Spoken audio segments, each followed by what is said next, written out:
GOP presidential candidate Jeb Bush went to the U.S.-Mexico border today to talk about immigration.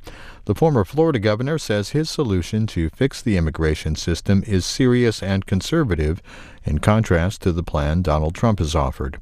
While in McAllen, Texas, Jeb Bush also met with local officials and held a fundraiser where it reportedly cost up to $15,000 to get a picture taken with a candidate.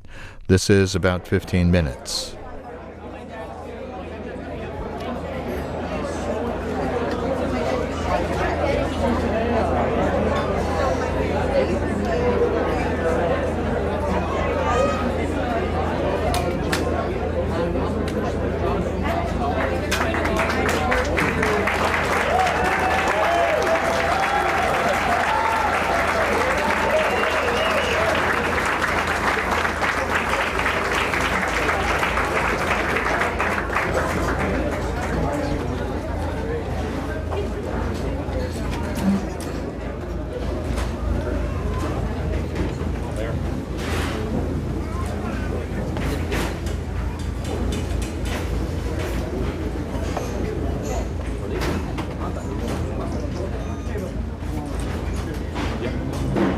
Buenas tardes.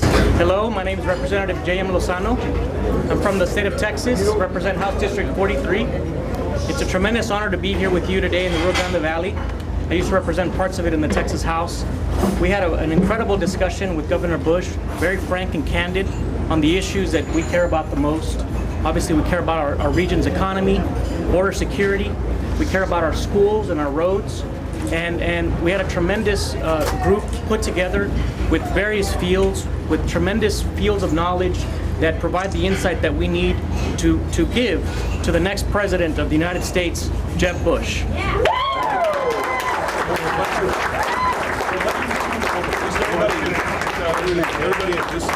I'm Opal Brand with Idaho County Water Improvement District number 3, and we discussed border. It's the press conference, and we'll discuss border security for our issues on the river. Jimmy. I'm Jimmy Garza, former City of FAR Commissioner, and I'm all in for Jeb. I'm Jebby Patel, Mayor of South Padre Island. Julio Cerdas, Fairland School District, and we're all in for Jeb. Beto Salinas for the City of Mission. Thank you for being here today. So I appreciate, we had other people that were providing some really solid advice as well. The consensus was that there needs to be much more support for local governments to be able to do their jobs in concert with the Border Patrol. 50+% of all the apprehensions crossing our border from Brownsville to San Diego happen here in Hidalgo County. It's pretty amazing. And providing support to the local government makes a lot of sense to me. Secondly, the conversation focused on how do you balance the economic interest of a region like this and border security. You have to make sure that you do this in a way that doesn't make it hard for people's livelihoods to continue to prosper and grow. This is a place where a lot of visitors come.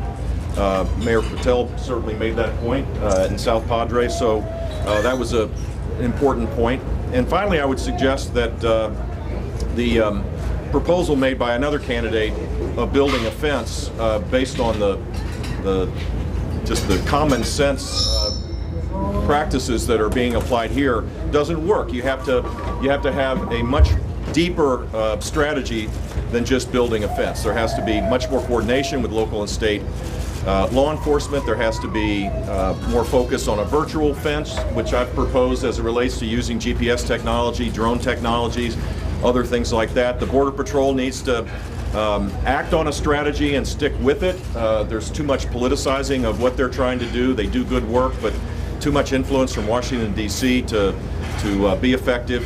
And the final point that was made is something that that's really important to understand, is that the majority of people crossing the border here are not coming from Mexico. They're coming from Honduras, Guatemala, and El Salvador. They're part of the Northern Triangle countries that are that have taken advantage of a loophole in the law, in effect, that was passed a few years ago. And I think that creating a healthy deterrent effect to be able to make sure that these particularly young kids, don't cross all the way through Mexico to come to be processed into our country is just completely inappropriate. There are examples of doing it the right way where you create a healthy deterrent effect where people's lives aren't in jeopardy. So I learned a lot, and it validates my belief that we need to have a comprehensive strategy to deal with border security, unique to the circumstances of each part of each region that is impacted by this. With that, welcome.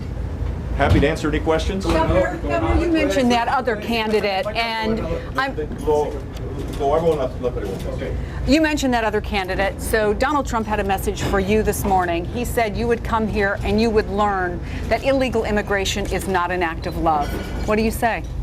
Well, what I say is that Mr. Trump's plans are not grounded in conservative principles. It would cost hundreds of billions of dollars. It's not realistic. It won't be implemented. And we need border security to be able to deal with getting this country back on track. So I'm not going to get into the issues of what he said and I said. The simple fact is that his proposal is unrealistic. It will cost hundreds of billions of dollars. It will violate people's civil liberties.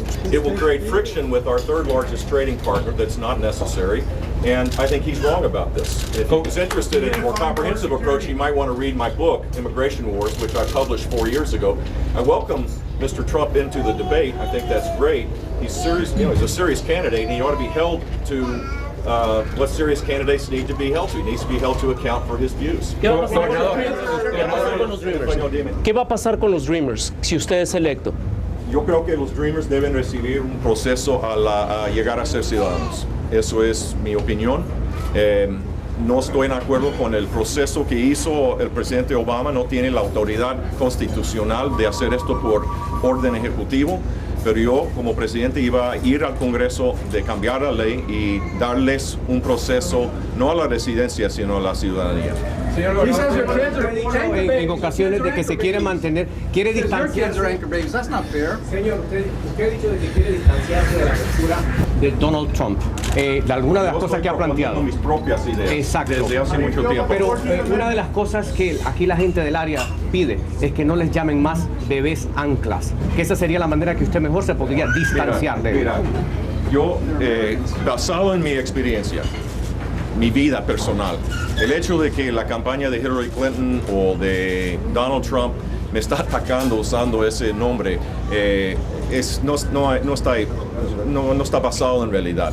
Lo que estuve diciendo es que hay fraude en y los llamados anchor babies, cuando personas organizan para cometer fraude.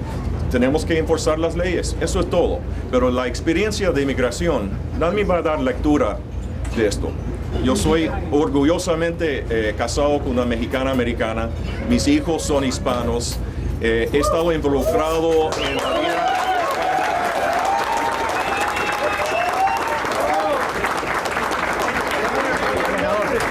Ayer el señor Trump habló de que él iba a cambiar la gerencia de las autoridades migratorias. ¿Usted qué piensa al respecto? ¿Habría que cambiar la gerencia, el management? Él dijo, hay que cambiar el management del sistema migratorio del país. ¿Usted piensa que es correcto cambiar el management? Hay que cambiar la gerencia de la administración de Barack Obama, sin duda alguna.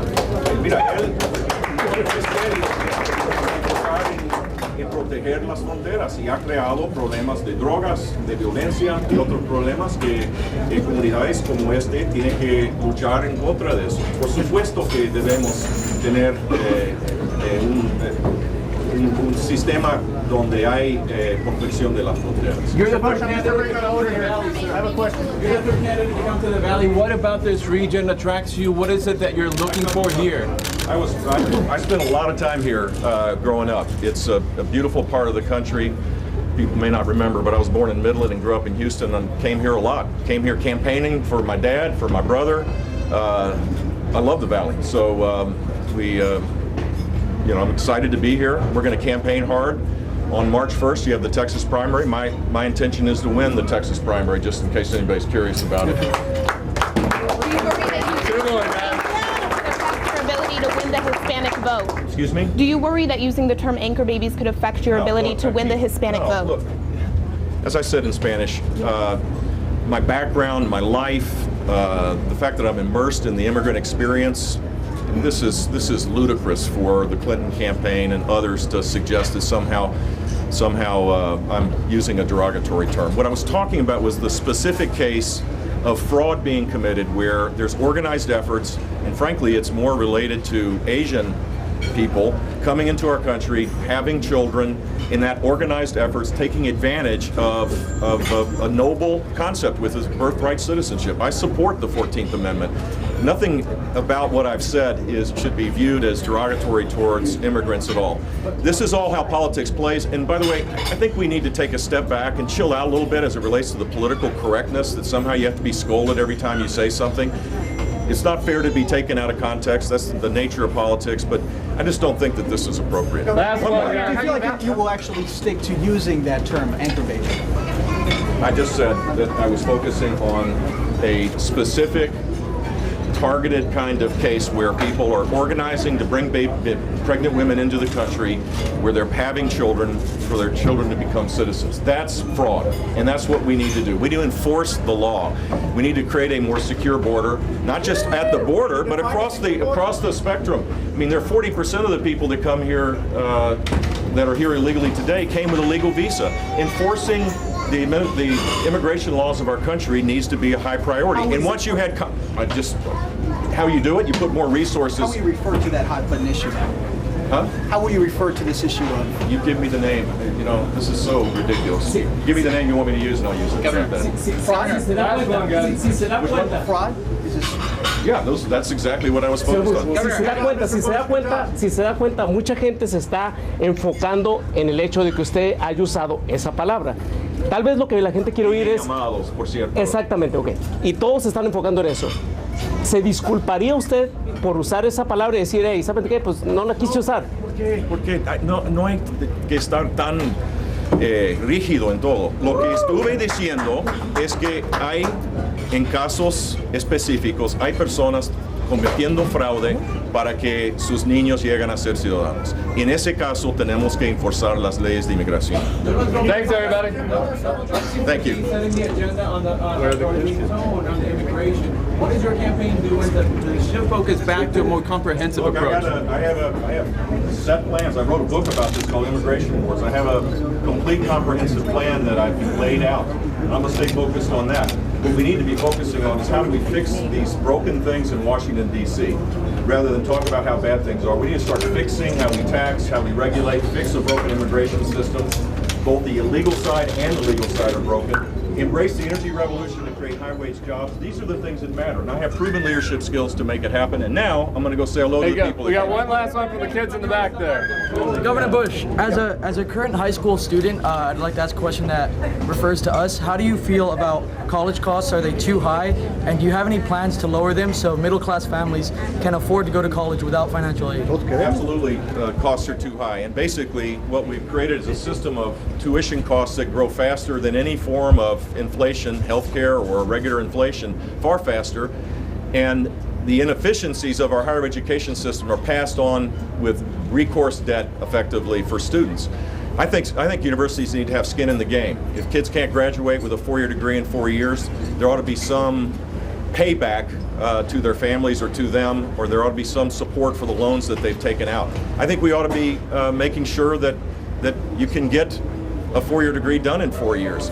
There are great programs around the country. One of the ones that I most admire is a plan called Tennessee Promise, where every child that participates, a student participates in it, gets their college education done, community college, at least the first 2 years, debt-free, free of tuition. It requires mentors, it requires personal responsibility on behalf of the student, and in doing that, that's the kind of approach we need. We need more kids graduating with degrees of purpose so that they can get a job and live an independent life. Thank you, guys. We heard Jeb Bush say he's against the plan to build a fence between the U.S. and Mexico. That idea has been suggested by another GOP candidate, Donald Trump. Mr. Trump weighing in today as the U.S. and global stock markets fell, saying, as I have long stated, we are so tied in with China and Asia that their markets are now taking the U.S. market down. Get smart, USA. Politico writes that the two candidates who stand to reap the biggest short-term benefit from the market fall are Donald Trump and Bernie Sanders. Both are running as populist mavericks with bold, albeit very different, prescriptions for fixing what's wrong with the American economy. Again, that's from Politico. I'm the leading state sponsor of terrorism.